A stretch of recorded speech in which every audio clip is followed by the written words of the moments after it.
Hey, sexy people, Taylor Sparks here, Mariposa Key. This week, I'm going to be talking about the 5 different relationship styles that fall under the umbrella of ethical non-monogamy.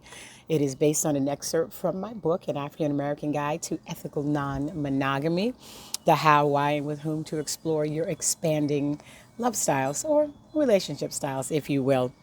So the first style is open relationships.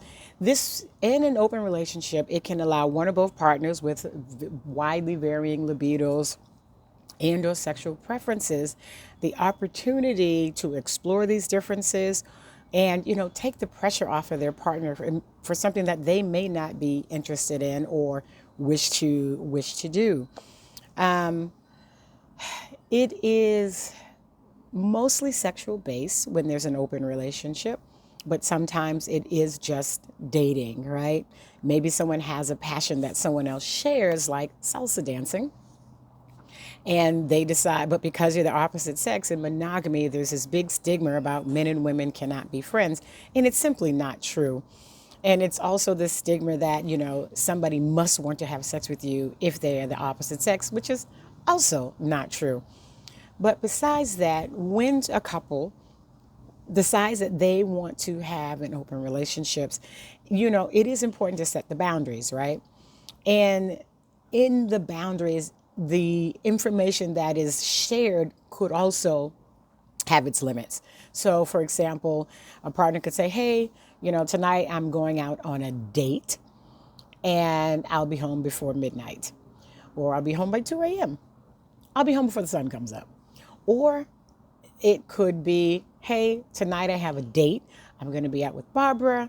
We're going to go to dinner, and then we're going to go by her place for a while and have some fun. I'll be home by midnight.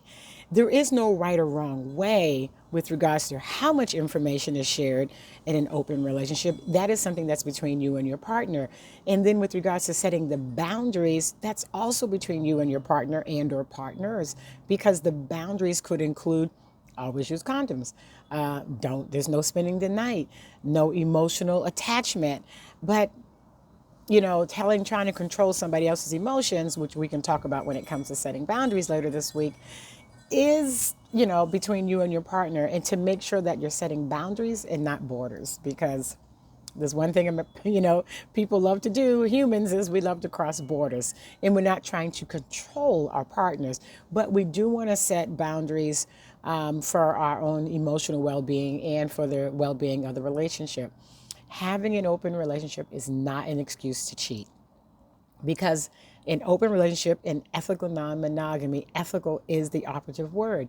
So that means you do have to learn to authentically communicate and honestly communicate about your needs, wants, and desires with your partners. So having an open relationship, is it something that works for you?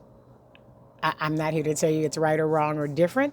I'm just here to let you know that there are 5 main different ways to be ethically non-monogamous. An open relationship is just one of them. For a while, this last few years has been this big push for polyamory and this big push for polygamy or polygyny. And I will go through the functions of each of those, and then you all get to decide which works best for you. Until next time, stay sexy. Bye bye.